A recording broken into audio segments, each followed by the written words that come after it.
Welcome, everyone, to the L7C Podcast College Football Edition. Today, we're going to be reviewing OSU's game against Michigan State, previewing maybe the biggest week of the year in college football so far. There's a lot of top 10, 15, 25 games that are going to have major playoff implications going forward. So we're going to be mostly talking about other teams besides OSU because we are on a bye week this week. So we got the captain with us, Mr. Byron Mitchell. How are you doing today, sir? I am doing good. As always, a great Tuesday when we talk about some Buckeye football, especially after a win, going to a bye week. Yeah, can't ask for anything much better than that. True. So, Byron, this was our first road game. We were at Michigan State Spartans, and we went in there, and it was another blitzing of a team, man. Byron, tell us what happened. 49-20. So this actually time we actually did cover the spread because the spread was like 26.5, 27. We went by 29. So good job, Buckeyes. CJ Stroud had an amazing game last week, but he was quiet. This week he decided that, you know what, I want to assert my dominance. So he went 21 for 26, 361 yards, 6 touchdowns. He did have an interception. I don't know if it was miscommunication or he was trying to force a pass. But from what the announcer was saying, it looked like it was miscommunication between him and Abuka. Abuka was going one way. The pass went to Michigan State defender. They had a pick six. So it was like first pick six of the season, but I think it's like his third or fourth interception of the season. So hopefully he can get that together before we go into our big games against like Penn State and Michigan. Travion Henderson, he had a good game coming back from being out last week. 19 carries, 118 yards, and a touchdown. Mayan Williams didn't play. I think he's nursing an injury. Dallin Hayden had 14 carries for 70 yards. We had a pretty decent rushing game. Overall, 237 yards and a lone touchdown by Travion Henderson. Again, Emeka Buka, 5 receptions, 143 yards, touchdown. Marvin Harrison Jr., again, superstar athlete at Ohio State, 7 receptions, 131 yards, 3 touchdowns. Julian Fleming had 4 catches, 81 yards, and a touchdown. And then our backup tight end, G. Scott, had 1 reception, 2 yards, and a touchdown. So multiple Buckeyes were able to get touchdowns this week. Kyle McCord did play for a little bit, 2 out of 2 for 16. He did have a fumble. But on the defensive side, Lathan Ransom did have an interception in the end zone. So overall, good day by the Buckeyes. I know last time we talked about CJ last game because Mayon had the 5 touchdowns and CJ really wasn't in the air. Obviously, we talked about in the preview how Michigan State's pass defense was terrible. CJ really delivered, man. Again, like you said, a lot of touchdowns through the air. Yeah. 6 touchdowns. Looked amazing. And Marvin Harrison Jr. had that. His third catch was like an amazing acrobatic catch where he just like clearly stretched out and caught the ball and it was a touchdown. I'm like, okay, I've seen it. I've seen him do everything. Like that was his. How many touchdowns did he have again? He had 3 on the day. So another multiple 3 touchdown day. Yes. It's just ridiculous. You know, it's kind of crazy to think like going to East Lansing and playing Michigan State and just beating them by 29 points, where this team is not the Michigan State of old. Like right now, they're 2-4, they're 0-3 in the conference. Just last year, it just shows how much recruiting is so much important in college football. Because just last year, Michigan State was 11-2. Like Michigan State was in playoff contention because they lost 2 games. They got upset at Purdue, which Purdue loves to play spoiler. Purdue is going to ruin someone's season in the Big Ten. It's what they do. Yes. And then they got killed by us when they came to Columbus. They lost 56-7. But after that, they beat Penn State, and then the Chick-fil-A Bowl, they beat number 12 at that time, Pittsburgh. Like they only lost 2 games last year.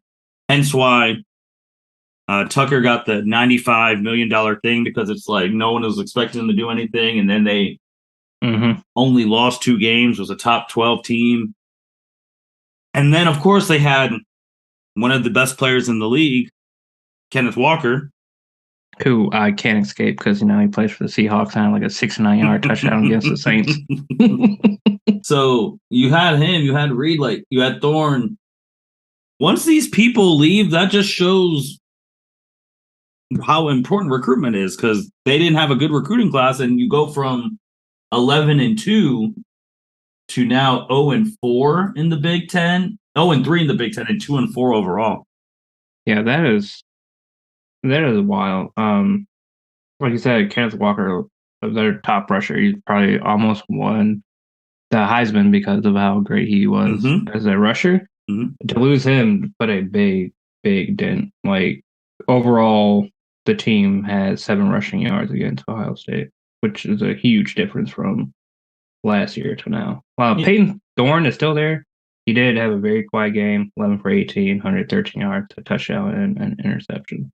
But he's not good if you don't have like good parts around him. Yeah, like true. When he had a Kenneth Walker, you put 8 people in the box, it leaves all your wide receivers single coverage, so you can actually hit some easy throws. But that's why we keep saying recruitment's important. And obviously, not every 5-star is going to be the next big thing. That is just not how it works.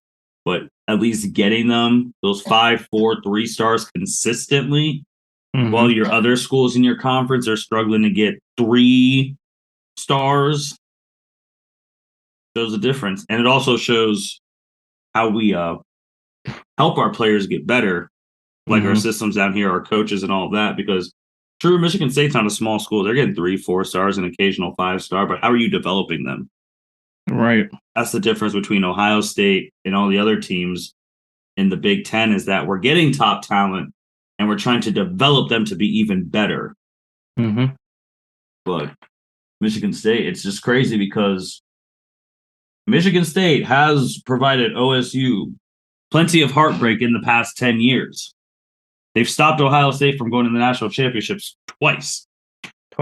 Yep. One in that Big Ten championship game. Yep.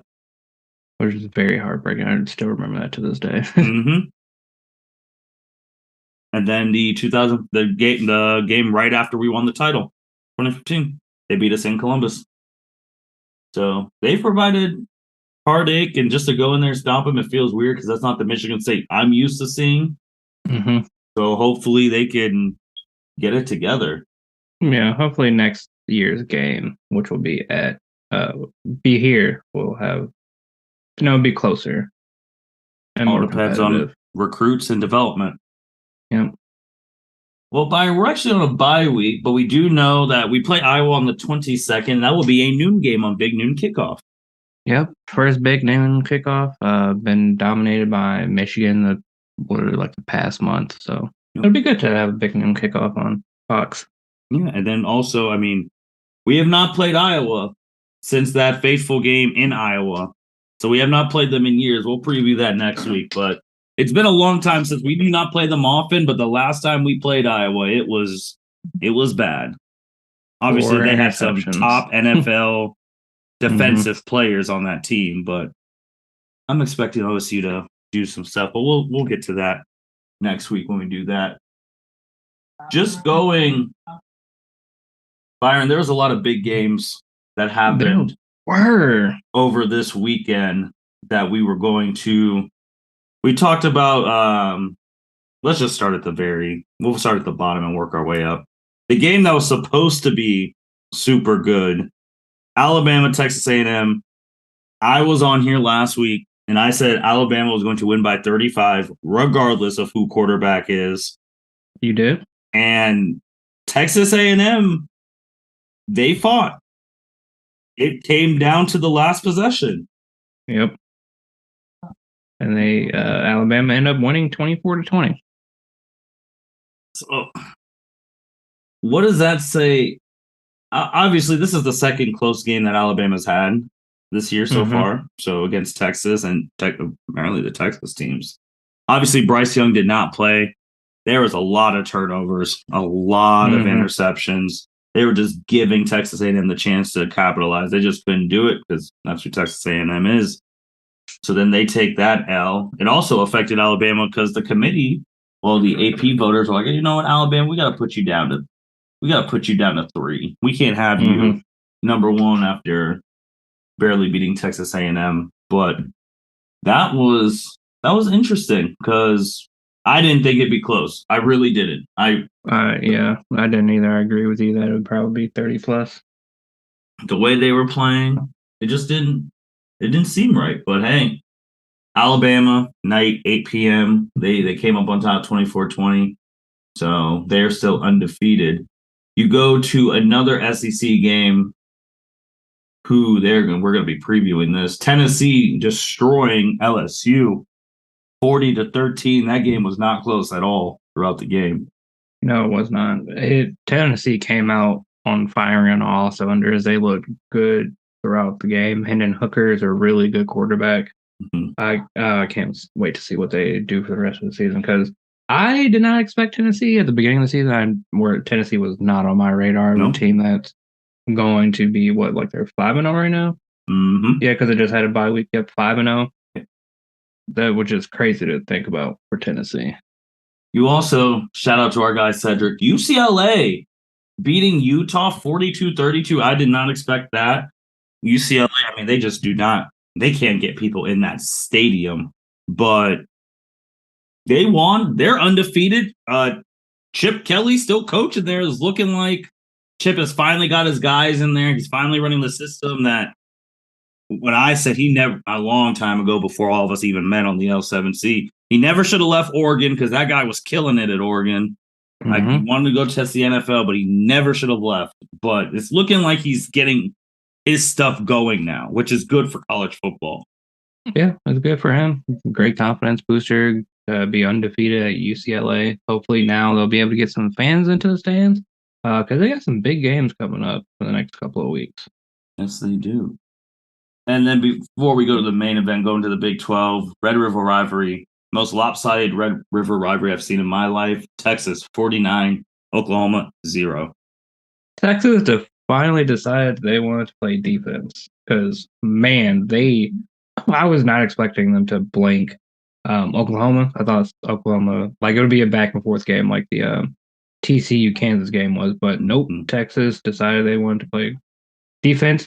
Quinn Ewers came back. He had 289 passing yards and 4 touchdowns.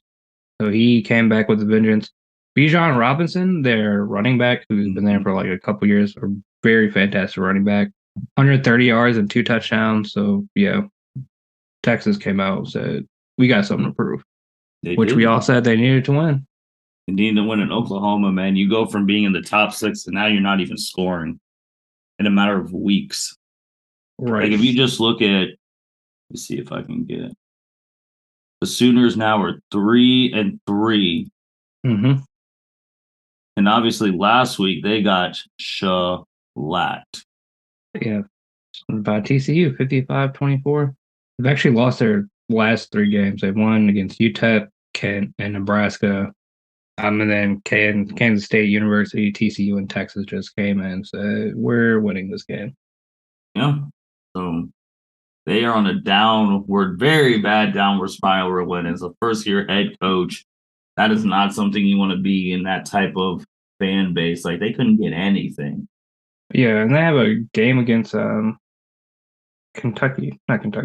this weekend. So I don't think they're winning this weekend either. Maybe their chance to bounce back. Then you go to Kansas, like you brought them up. They were the main event of the weekend. College Game Day going to Lawrence for the first time in history. Kansas 19, TCU 17.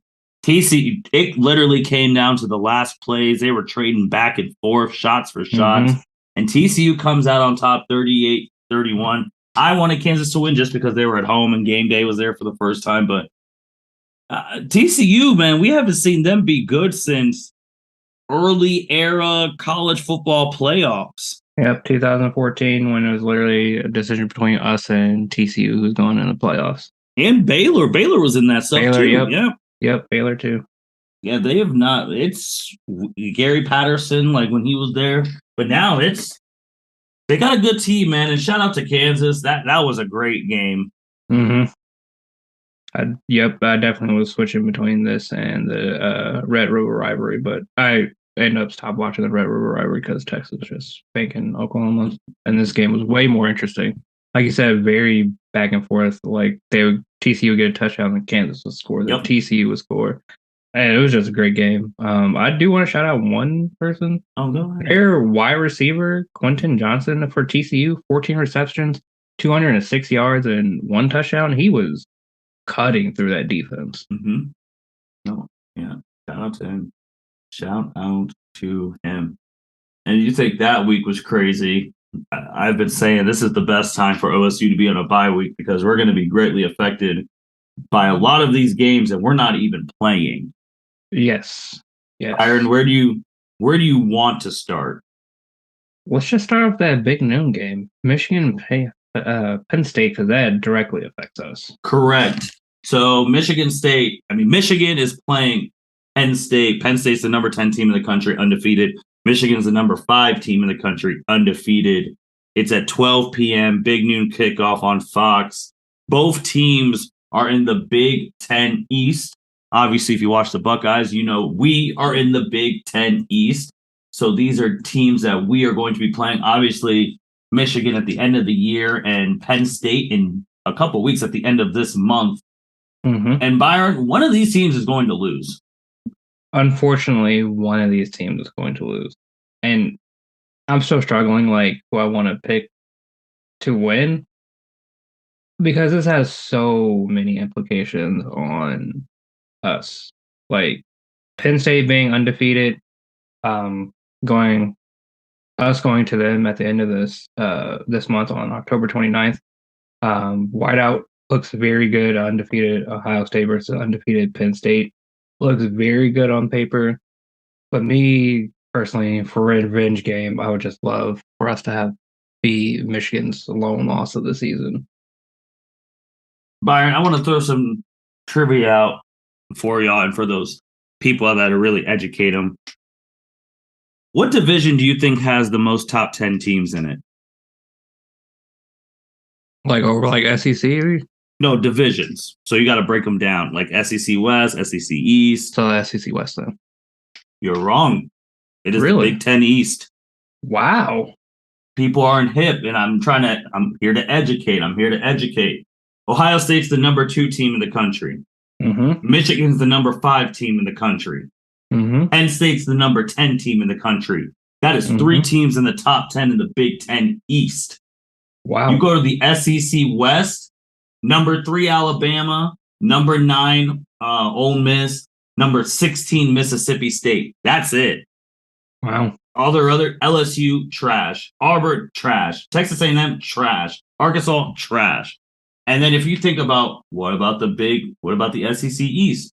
Number 1 Georgia, number 6 Tennessee, number 22 Kentucky Wildcats. So they have ranked teams, but the Big Ten East is the only conference in America right now with 3 of the top 10. Shout out to the Big Ten East. So just for the people who automatically go SEC is the best, well, you might say overall as a conference, but right now the Big Ten East has 3 top 10 teams. That's domination. I love it. Love to see that. And I can't count Big 12 because they don't do, and they don't even have 3 top 10 teams. No one else does but us when you split them all up. So here's what this is at Michigan. Mm-hmm. So you know the maize and blue is gonna be rocking. Mm-hmm.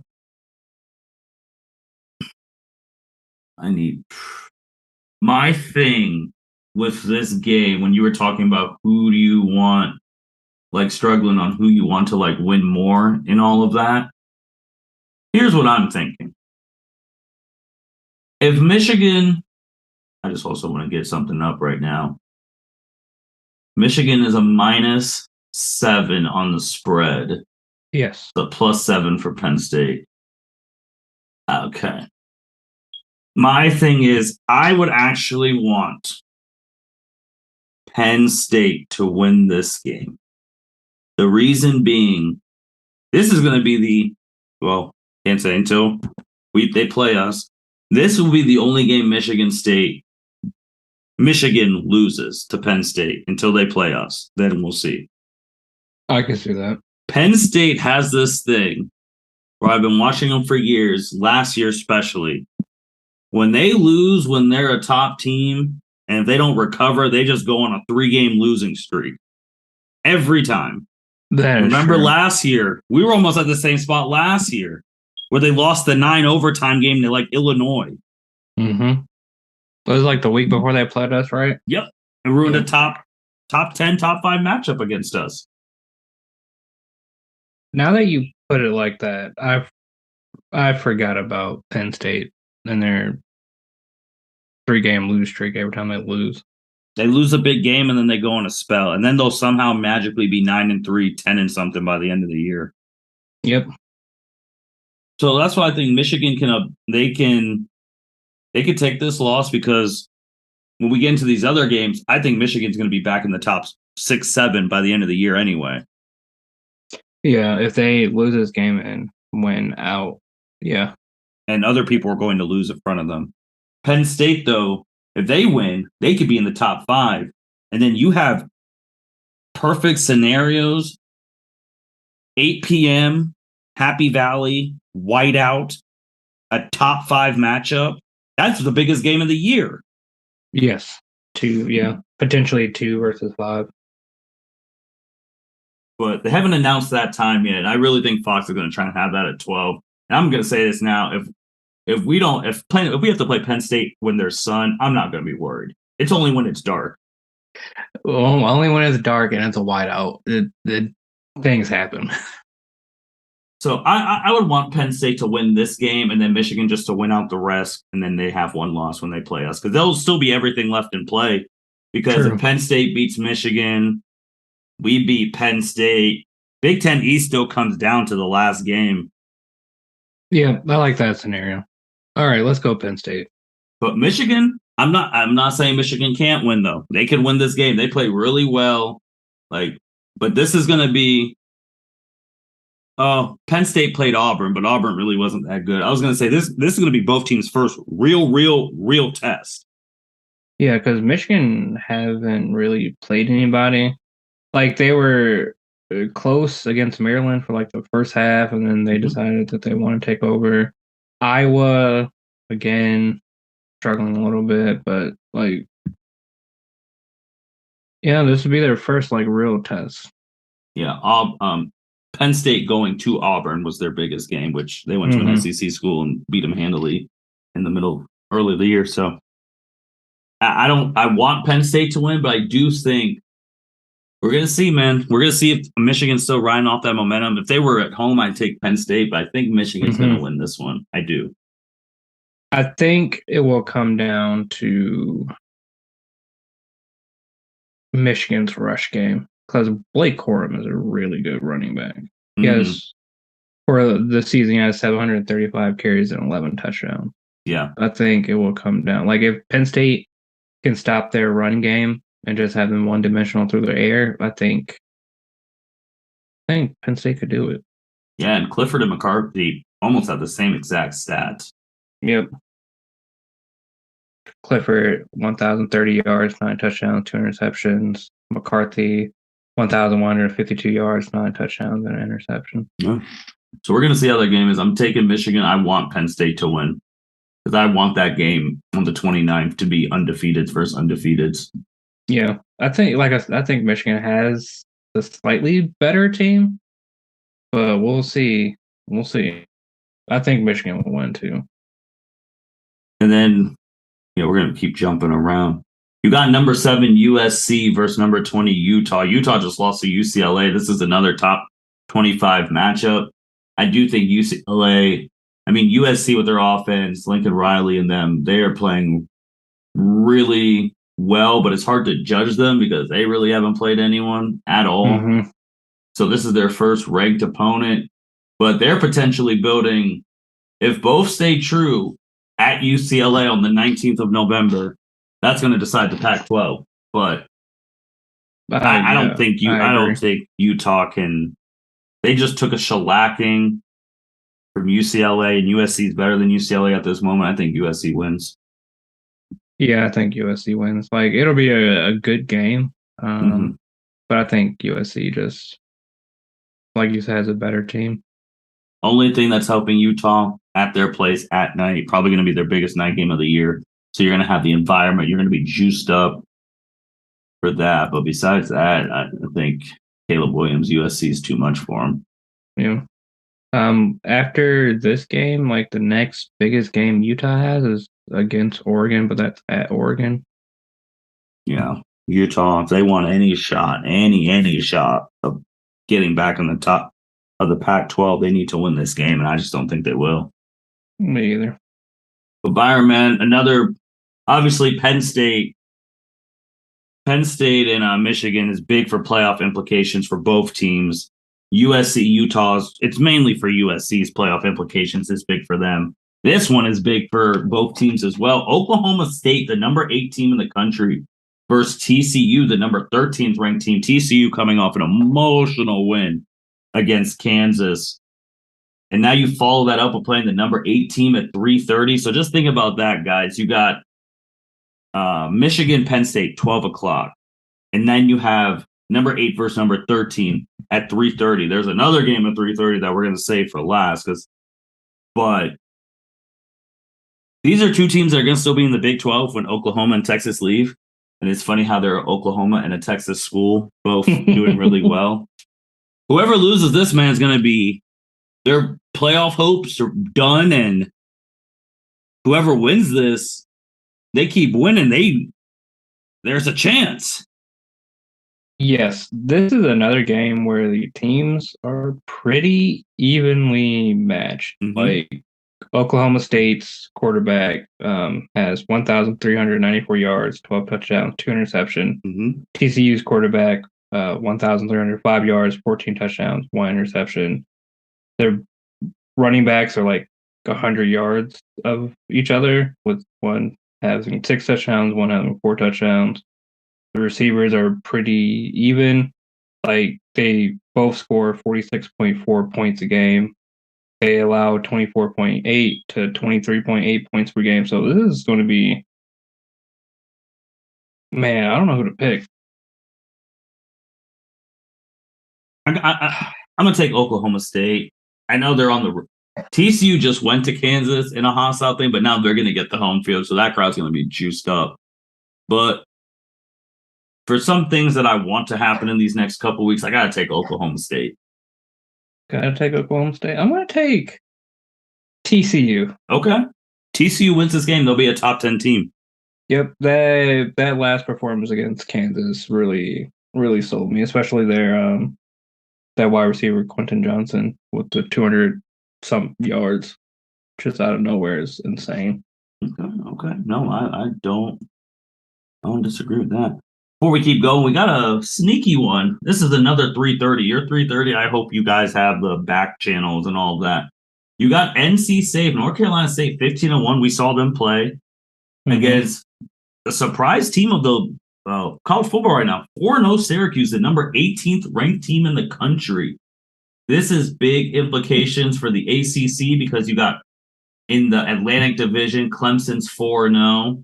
Then you got Syracuse, and you got Florida State, North Carolina State, Wake Forest. So that's the most competitive division in the ACC. The other side of the ACC is not great. None of the teams are ranked. All the ranked teams are on the Coastal. So if Syracuse wants to stay packed with Clemson, they got to win this game. And people, do not forget, these past couple of years, Syracuse have gotten Clemson. Yes, the funny thing is, just looked at Syracuse's schedule. Guess who they play next week? They play Clemson. Oh, okay. That's actually that's gonna be at Clemson. Yes, at Clemson. Syracuse is not a good enough team to not look ahead. They are going to see that Clemson game and be like, oh, we're going to go in there undefeated. Oh, this is bad. I think North Carolina State's going to beat them because I think Syracuse doesn't have the right to look ahead, but I think they're going to look ahead and overlook North Carolina State, and they're going to lose. I can see that happening. I feel like this might be a trap game for Syracuse. NC State has already played Clemson, So, I mean, let's see, what's their next biggest game after this? Probably Wake Forest, but that's in a couple weeks. If Syracuse wins, game day might be there because that's going to be. Yeah. Because they'll go up the rankings. They'll probably be like number 15-ish. 14, 15 against number 4 Clemson if Syracuse wins.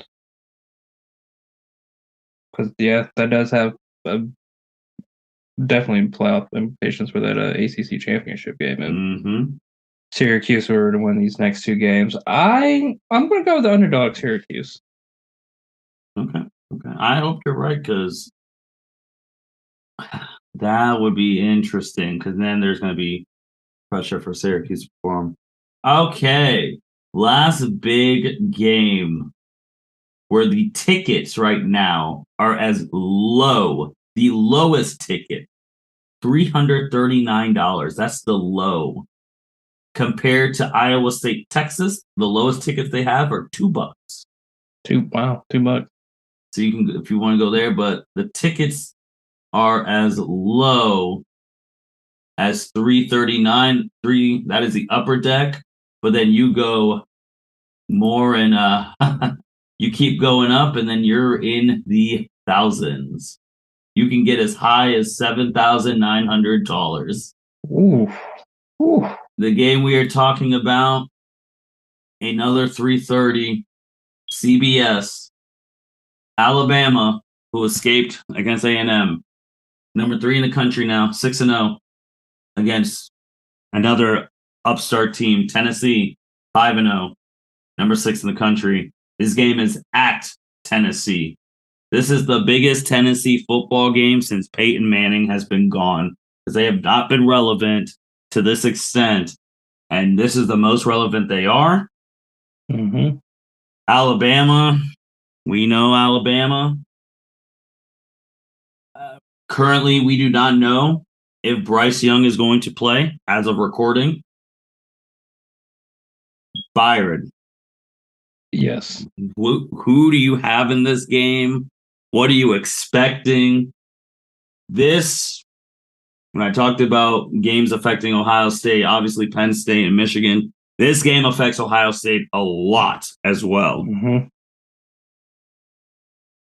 What do I expect? First off, I expect this to be a great game. 2 top 10 teams going at each other again. Tennessee, like I said, has been a wonderful surprise to this college football season. Never expected them to go undefeated. Definitely didn't expect them to beat LSU because LSU has been good in the past couple of years. But they have just asserted their dominance over like the past 5 teams, like Ball State 59-10, Pitt when they were ranked 17, 34-27, Akron 63-6, Florida when they were ranked 20, 38-33, LSU when they were ranked 25, 40-13. So they've just beat been three of their 5 wins are against top 25 teams.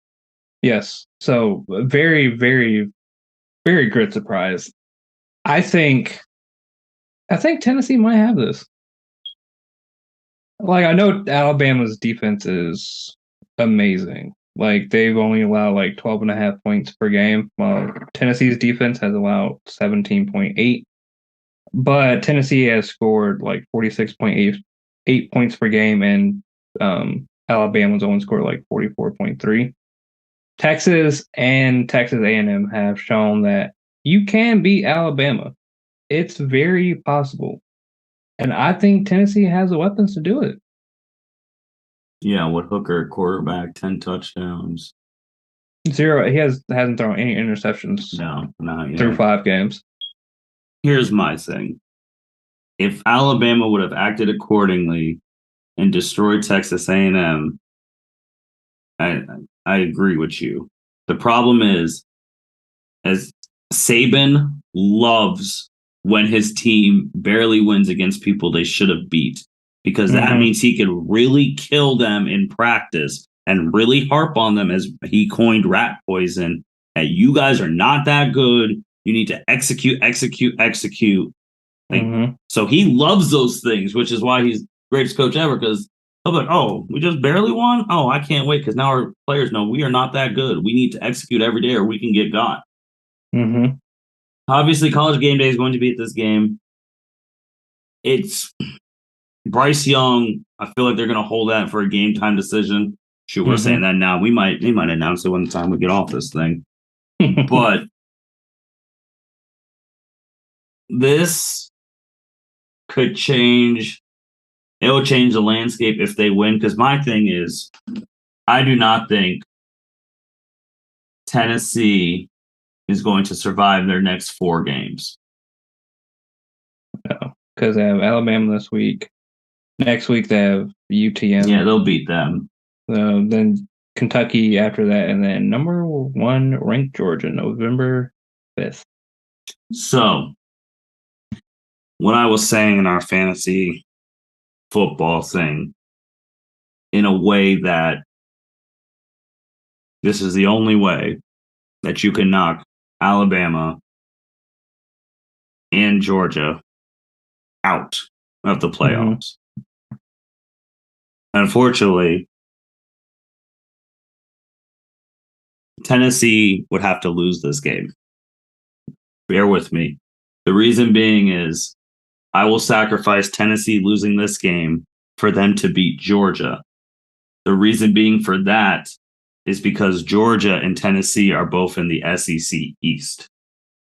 If Tennessee holds the tiebreaker against Georgia in the SEC East, Georgia can't go to the championship game, which means they're not going to the playoffs if they can't go to the championship game. They're not.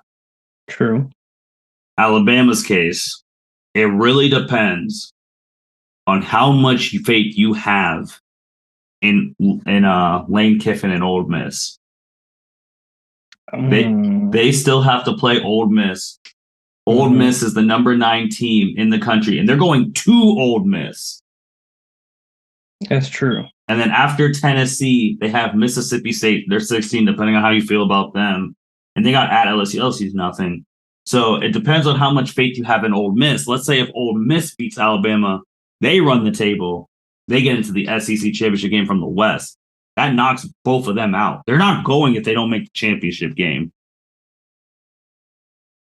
The thing is, this is college football, so all these teams are going to lose to someone who they're not supposed to, and this is all out the window, and Alabama and Georgia are going to get there anyway. But that's the way you'd lock both of them out. And also, for anyone who says that way, if we have an Ole Miss, Tennessee, SEC championship game, Oklahoma State's still like undefeated, about to win the Big 12, USC, or now, UCLA, if USC is undefeated, they win the Pac-12. If Clemson's undefeated and they win the ACC, and if Ohio State, Michigan, or Penn State wins the Big 10, there's zero chance Alabama and Georgia are in.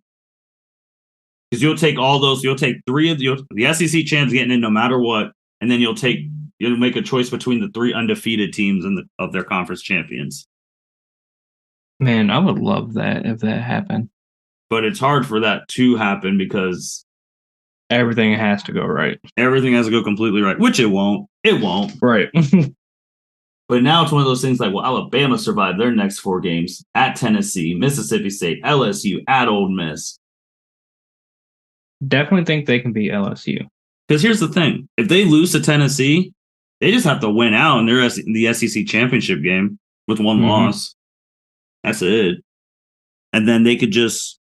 So if they have 1 loss and Georgia beats Tennessee, Georgia goes undefeated, Alabama beats Georgia. It's the same thing we've had the past couple of years. They're both getting in. Yep. Unless the other conference champions are undefeated. Then you have a whole conversation. Which the likelihood of that is very slim. Because you can lose to somebody you're not supposed to lose. But for this game, if Bryce Young doesn't play, there's no... Alabama's losing. I'm gonna they are losing if Bryce Young does not play this game. But these are the type of games where Saban reminds everyone why he's the GOAT. But it's time. It's time for the upset. Hooker wins this. He is vaulted into the top 3 of the Heisman. That is just how it's worked the past 10-something years. You beat Alabama, you're in the Heisman race. Hell, you win the Heisman almost. Yeah, that's what Johnny Manziel did. Johnny Manziel, Cam Newton, Tim Tebow beat Alabama. Like, it's just a whole bunch of people. You beat Alabama, you get in the Heisman. But I'm doing it. I'm taking Tennessee. They're a 7.5-point underdog. Tennessee wins this game, rocks the college football world. They're going to be ranked number 2 if they win this game. They should be ranked number 1. They won't. I know they're not gonna put them above Georgia. Oh, they'll put them above us because we're going to be on the couch for sure. Unless, but Georgia here's the thing plays too. Vanderbilt this week. Yeah, if Michigan wins, both of them are going up. Yeah. Alabama will not be in the top 4 if they lose this game, especially if Michigan wins. Yeah, so hypothetically, it could be Georgia, Tennessee, probably Michigan, and then us. Yeah, and then you have Clemson, undefeated. Yeah. And then USC. Undefeated, potentially. Yeah. I'm doing it. I'm taking Tennessee. I'm taking Rocky Top. It's time. Let's get I'm taking Tennessee, too. If Hooker, we both took him. That means Alabama's going to win by 30.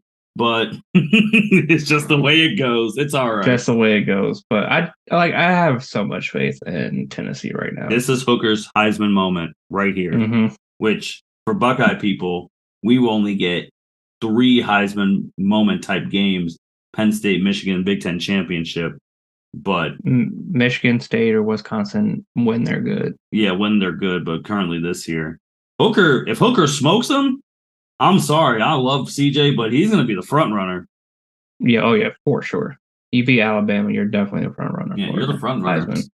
Especially if you're the And CJ Stroud will have to do something amazing the rest of the year too. Oh yeah. I do want to say Caesars Sportsbook. Buckeyes are plus 200 to win the title. We're the new favorite. Alabama over Georgia?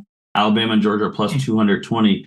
This is the first time since November 2020 that a team other than Alabama or Georgia has been the consensus favorite in Vegas right now, the sportsbook. Wow.